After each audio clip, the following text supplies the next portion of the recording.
Vardas. Great. Thank you very much, Mr. President, Professor Choufis, Dr. Spargias. Since we have not any more time, possibly I could present this title and just to convey some messages to all of you. Metaclinical Medicine and the Non-Human Physician, an Unavoidable Destiny. Is this an audacious title? Trust me, not. This is the coming reality. Is this reality very futuristic? The answer is no. The reality is already here. And I have to confess that I enjoy year by year that the AI is presented more and more versus 10 years ago or 6 years ago. Anyway, I will try to be very brief, 10 minutes sharp. So, first, I would like to explain that this is my view. I have separated the trajectory of medicine in three main periods. The ancient one, which I call the Hippocratic medicine, the modern medicine, which is running since 16th century, 17th century, and especially 19th century. Please keep in your mind that a part of the Hippocrates, it is Andreas Vesalius, the main person related to modern medicine, while Hippocrates is related to ancient medicine. And in this modern medicine, thanks to the technology, we are enjoying a lot of advances like MRI, like genomic analysis, etc., etc. But there is something very true and very specific. Still, physicians have the decisive role for everything, for the diagnostics and especially for the treatment. Physicians have the right to take the messages of the advanced modern techniques, but as I said, the decisive role is in the hands of the physicians. So this is characterizing modern medicine. And then let's examine the next scenario, metaclinical medicine. I have introduced this international term. I have coined this international term, metaclinical, and the definition is clear. In this new coming era, a significant portion of the decisions will be in the hands of artificial intelligence. So, in other words, in the metaclinical medicine, physicians will lose a significant part of their decisive role. I know that this does not sound so optimistic for the professionals, for the physicians, in general, for the professional, for all those related to medicine and especially the physicians. But this is the reality. And of course, the physicians should discover their new role to be closer to the patients. So, what I am calling metaclinical medicine as a term to define medical developments from this point on is the entire spectrum of diagnostic and therapeutic medical science that will increasingly depend on digital technologies and especially AI, while human participation in observations and decision-making will diminish to play a less decisive role. Is this a scenario? Of course this is a scenario. It's not a current reality, but unavoidably this is what is coming. Not in the very distant future. It is coming between now and the next 30 to 40 years from now, the latest. So this is what I would like to pass to you mostly in this presentation. The three periods of medicine, the West medicine. I'm not talking about Chinese medicine and other regional medicines, but at least in the West medicine, we have to separate three main periods. ancient, modern, and metaclinical medicine. What about, particularly talking about metaclinical medicine, what about the main areas of this period? We have to speak about big data and analytics, wearables and sensors, decision-making models, foundation models, artificial intelligence-enabled diagnostic therapeutics. Of course, even this is the first one. This area is already here, working already in many ways. Even at the Hygiea Hospital, I have to confess that the IVC area, but also the brain cancer area, diagnostics and imaging in general, gastroenterology particularly also, is working with artificial intelligence. Possibly you don't know this. So, just for an example, to understand what I mean, what if we could identify the electrocardiographic signature of atrial fibrillation present during sinus rhythm? Is anybody here who could identify a past history of atrial fibrillation in an ECG of sinus rhythm? Nobody. However, it is already 3 years now, Mayo Clinic, and then from South Korea the same, we have some very important and very credible presentations where they have the opportunity using 12-lead ECG to identify paroxysmal atrial fibrillation history even on an ECG during sinus rhythm. So somebody could say, and do we have superhuman capabilities then in the case of AI? Yes, the answer is yes. We are talking here about superhuman capabilities. This is why I'm talking that the decisive role of the physicians will be diminished. But this is not bad.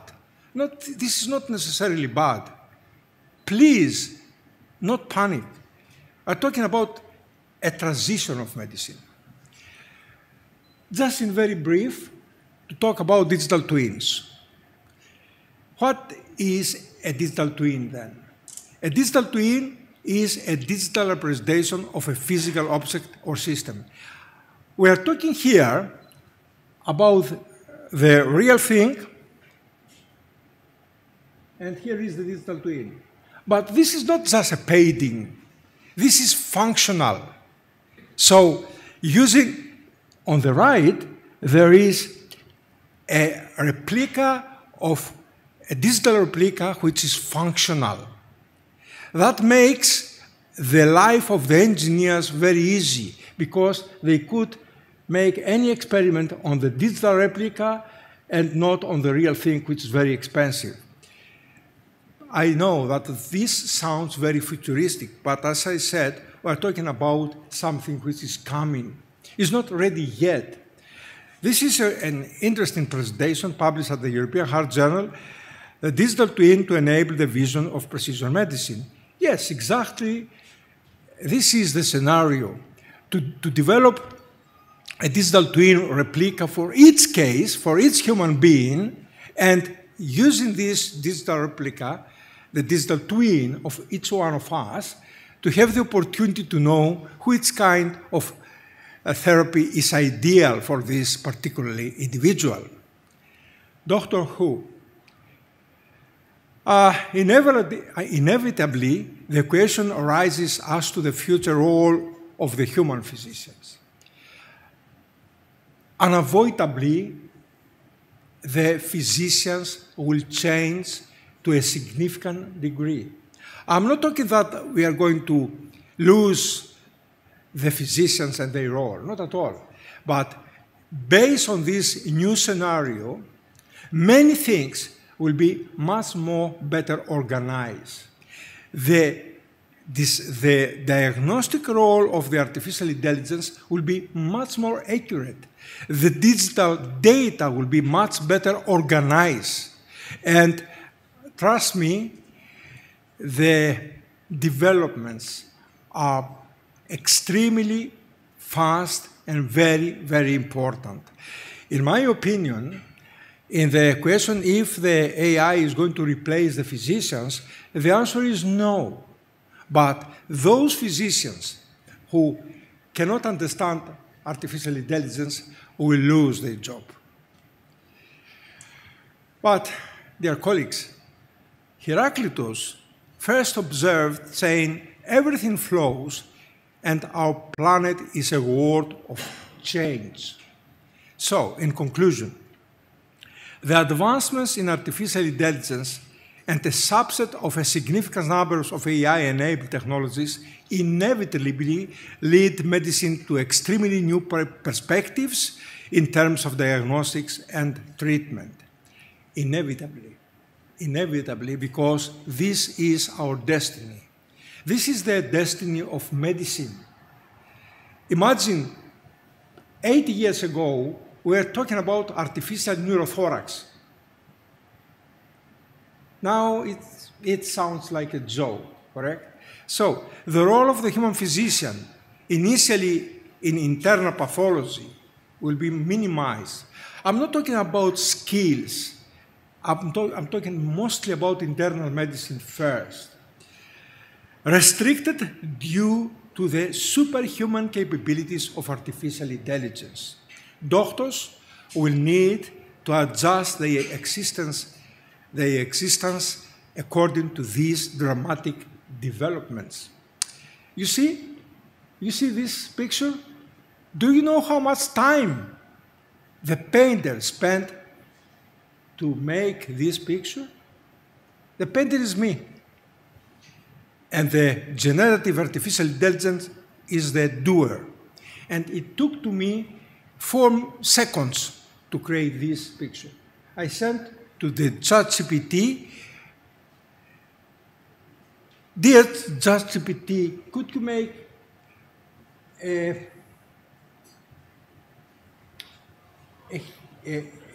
make a small animal like this one to read a lexicon regarding the AI vocabulary?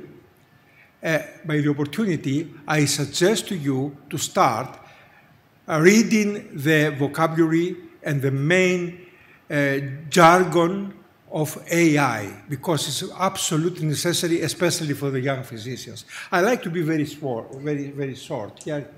I have to stop here. But it took to me just 3 seconds to organize this nice picture. Imagine what is coming next. Okay, thanks very much. Sorry, I was very under pressure because it's too late now, and I would like to be very brief. So what is your advice for the academic people? How this should affect the training of the younger doctors or the students of medicine today or of tomorrow? I think this should be like predicted from now, foreseen from now, because it will be late. Okay, first I would like to start in very brief saying to Professor Tsoufis, who is, as far as I know, Deputy Dean of the Medical School in Athens. Today, the latest tomorrow, they have to change the curriculum of the medical schools. Even in the high schools, they have to start talking about all these things. I would like, Kostas, you have to remind you something very important. Generation Z and Generation X are different, okay? Generation Z, who is younger than the Generation 6, nowadays, amazing, is teaching the elders. Okay, this is one.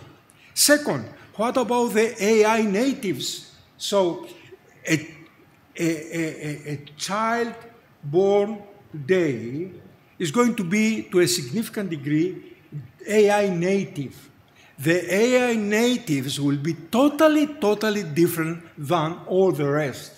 So for those, the young cardiologists, my humble suggestion is start from today, working actively in everything related to AI, starting from the basics. and progressively go in. As I said, the skills is different, but I'm not talking about your own subspecialty. Your own subspecialty is going to be dependent from AI very soon. I had a very interesting discussion before with Michalis Chrysocheris, who very cleverly told me how many gaps could be fulfilled because the artificial intelligence in the accuracy around your own techniques. If I could say one word, first of all, congratulations for this amazing talk. I completely agree with your view about the role of physician, the role of patient in the area of metaclinical medicine. I am optimistic that in this metaclinical medicine, the physicians will be more happy than now, because we will do, or they will do, because we are not being the metaclinical era, our job in a more effective way, and maybe we will have more time for ourselves or their self. That is missing nowadays in a successful, let's say, physician. And also, for the patients, I think that the use of AI will, let's say, improve the financial resource in order to come back for the better care of the patients. Coming to the Costa's comment about the role of academic universities and so on, I completely agree. We have already been late to adjust our curriculum according to what is coming. And I think this will be the difference and the competition between the private and the public university. For me, this is not something that we have to discuss, but the main difference will be who will be, let's say, more adapted in this area. Absolutely. We have to be positive. Of course. Because the changes are amazing, and not only for medicine. For example, lawyers have the same problem. Now, if you go, imagine 5 years from now. Now, if you have any legal, let's say, important query, you could ask ChatGPT, and it is coming out with a very advanced and mature answer, not just superficial. No. They are. I expect that in 5 to 10 years from now, the latest, a significant portion of the lawyer's work is going to be shifted to ChatGPT.